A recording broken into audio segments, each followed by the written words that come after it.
Hey, how's it going, YouTube? How y'all doing today? Got these cattle up front right now just chewing on some grass. Our weather's been real good, so our grass is growing in real fast. I got these cattle kind of up here, and then I'll take them back. And so they kind of are rotationally grazing. So that field in the back gets some time to grow back in. This field in the front gets some time to grow back in. Right now, this grass, up front right now, they haven't been up front for a couple days now. But I mean, it is taller than it is in the back. Also, this front field got more fertilizer on it than the back field did, and so that's why it looks like this, you know. The grass looks real good up here. Our weather's the fertilizer's just one part of it. I've been putting fertilizer on this field to get this whole thing situated. So I've been putting fertilizer on this patch of land right here. And while I've been doing that, the fertilizer's just been going everywhere. And so that fertilizer got up on this grass too. And so and then we got that massive rain event. It rained like 2 inches. And so when it rains 2 inches, the ground turns real soupy. And so that fertilizer sank into the ground and the grass got to it. And so that's why the grass looks like this right now. The grass looks real good. It's due to many things. The weather was great. The weather just happened to be super fantastic for it. I put a lot of fertilizer on it. And these cattle aren't just sitting here grazing on it all day. So this grass has time to grow. And so, yep, this grass has had an opportunity to grow. Weather's been good. Had a lot of fertilizer put on it too. And so that's why the grass is, it looks like this right now. I would say the grass in the front yard is, it's doing better than the grass in the back. The front right here, the grass is probably 5 to 7 inches on average, just everywhere. I mean, it's all over. And so a lot of the grass, or a lot of the soil right now, is this dirt patch where it's just soil. But it's still a little, like right now, it's still too cold. As of right this moment, it's still a little bit too chilly. I would say it's too cold to plant Sudan grass. It's supposed to drop down one more time into the upper 40s, and then should be smooth sailing from there. Rain percentages are kind of fluctuating between 30 and 50%. It was saying 50% every day, but now it's saying about 30, 40, 50, something like that. Supposed to rain every day for the next week. And up until then, it's supposed to be pretty cold. It's supposed to be a little bit chilly. And so as of right now, it looks like I'll be drilling seed on the 17th or the 18th. And if I miss that opportunity, if 17th and the 18th don't work out, I'm going to be sitting on my hands for potentially 2 weeks, because it may rain. It may rain daily. And so, yep. As of right now, it looks like the big plan right now is to be drilling seed on the 17th and the 18th. If anything, I should be a little bit early than a little bit late, because my soil right now has so much moisture in it. It's retained a lot of moisture. I got a black clay soil, a black clay loam soil, and so it holds a lot of moisture. And it rained a lot. So this soil right now still got a lot of moisture in it. If I drilled seed into it, it would probably germinate. It would probably germinate and be just fine. I don't think that I'd have any issues with the seed drying out or anything. And so on the 17th or the 18th, or if needed, I'm keeping my eyes on the weather forecast. If needed, I'm going to be a little bit early than a little bit late, because it'd be better for me to be a little bit early than to be a little bit late right now. But it looks like, oh well, I just remembered on the 16th, the big reason for I'm not going to be looking to drill on the 16th is because on the 16th it's supposed to drop to about 48. And so that I just remembered, that's my big reason for not looking to drill seed on the 16th. But all these little patches of sod on this field, I sprayed it. I just walked around with a hand sprayer and I sprayed it with glyphosate. So all this sod growing in, this sod right here, I know it ain't the end of the world, but I was spraying my front fence with glyphosate, and I just happened to have a backpack full of it, a backpack sprayer full of it. So I sprayed it all down while I was at it. I said I may as well.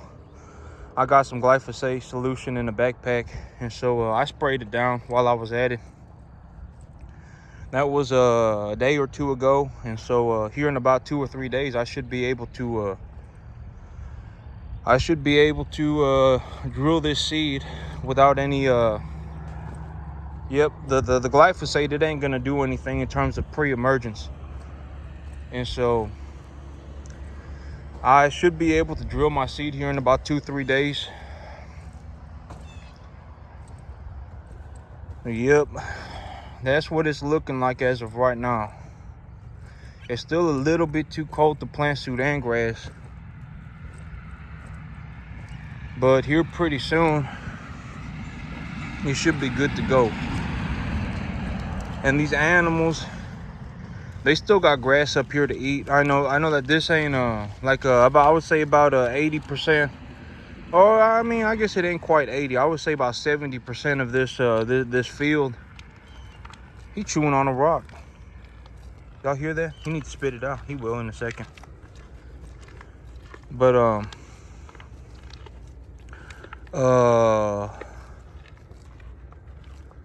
here in yep, I would say about 70% of this field's been plowed up, and so about 70% of this field is just empty land. But the little bit of land that does, about the 30% of the field that does have grass on it right now, the grass is growing in extremely well. And so it's still these animals, it probably to be completely honest, well, it probably grows enough grass for 30 animals like this to eat. Well, I mean, it grows more than enough grass for these animals to eat, just because weather conditions are so good right now. Even if I only had 1 acre of real good grass, I mean, yep, that was actively growing, I could rotationally feed 30 cattle on it with zero issues. This is my I ain't exactly sure what kind of animal this is right here, but he's a commercial. I'm just gonna guess, make my best educated guess, and say he's one of my only true commercial black-hided beef animals. Because I've been watching this guy grow, and he's about I would say he's about 8-9 months, and he's probably getting up there past 500 pounds. I would say when he's a year old, he's gonna be close to 800 pounds. And he's my fastest grower. He also don't like me get too close to him. But if I could get up close to this animal, I mean, he's a real big, real stocky fella. And he ain't the largest framed animal that I've ever seen. But he's a pretty square looking fella right here.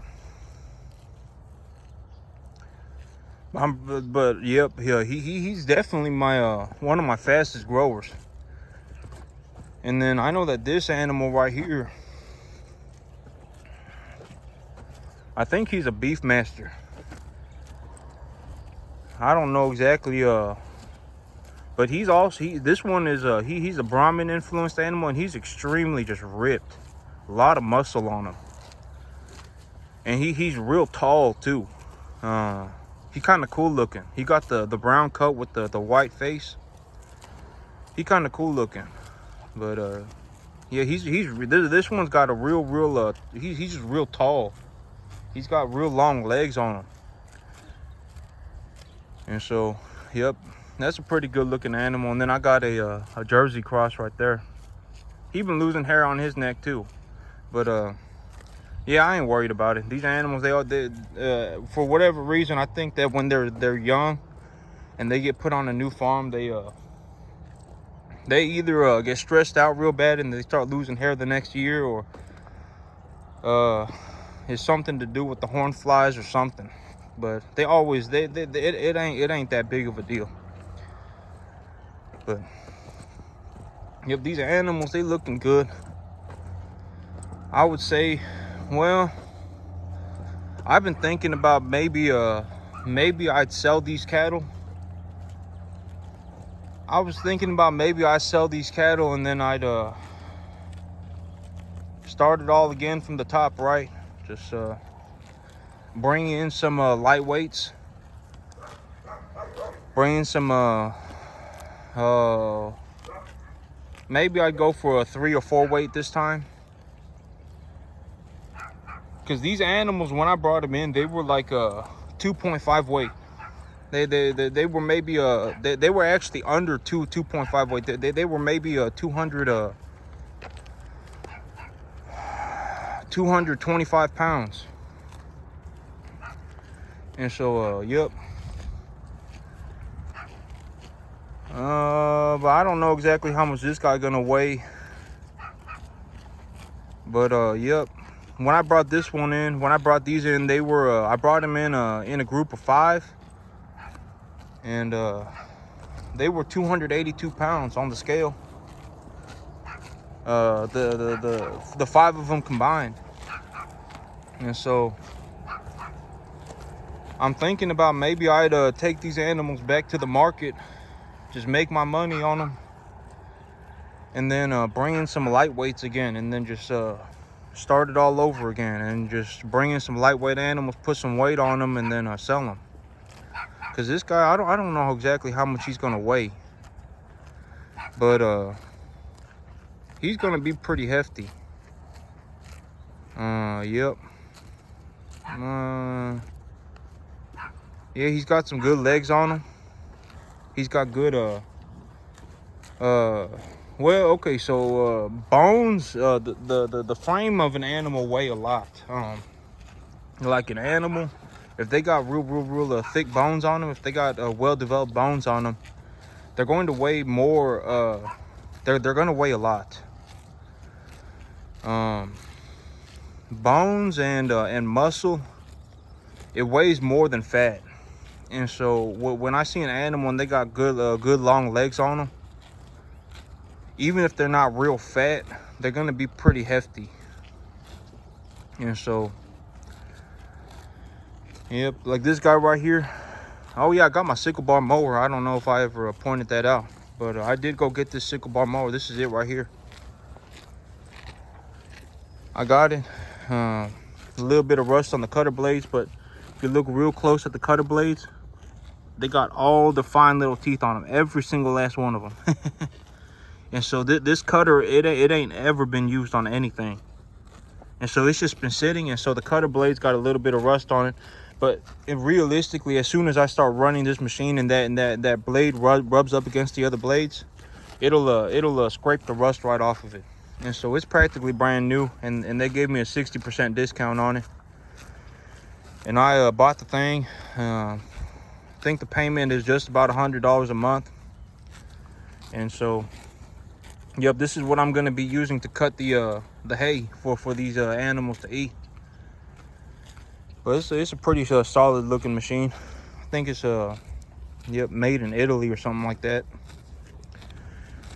Yep, this animal right here, man, I remember when I brought this animal in, he was about a 250 pounder, and he's I would say he's probably over 500.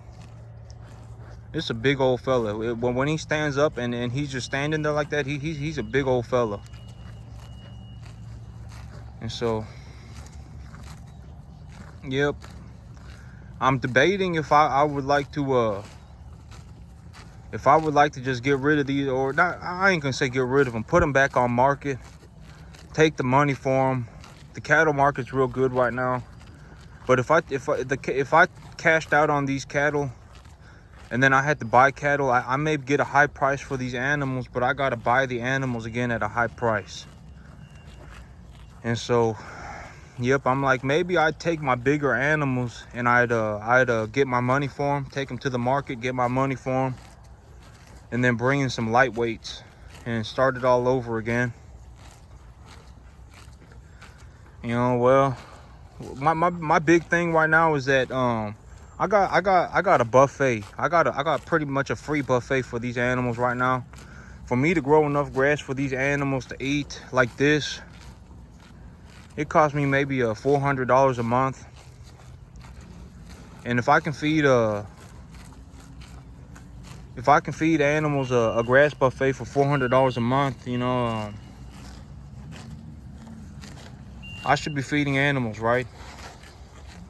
And so, yep. Well, I'm trying not to get. I got cattle all around me, and I don't want to walk backwards and then walk into the back of an animal and get kicked. And so, but yep. If I took these bigger animals to the market, like this is the smallest of the red steers, of the 5 red steers that I brought in. This has always been the smallest one, but even him, he's pretty sizable. Yep, if I took these big animals to the market, I could get my money for them, and then I could just bring in some lightweight animals, just start it all over again. But yep, I've been looking into well, there are a few reputable cattle haulers around here that put together animal lots, and they don't well, they are known to operate a straight shooting business. They don't really go around you know well, they run a pretty square business. They don't charge an arm and a leg for their service or anything like that, and they do a good job, and they've been doing it for a long time. And they put together animals, and I was thinking maybe I'd get in contact with a few of these people and see what it would cost me to bring in one pot load of real small calves. And if I could bring in a pot load of small calves, I could take these animals that I have right now to the market, and I could use that money to pay for the pot load. But yep, that's it for me today, YouTube. Y'all have a good one.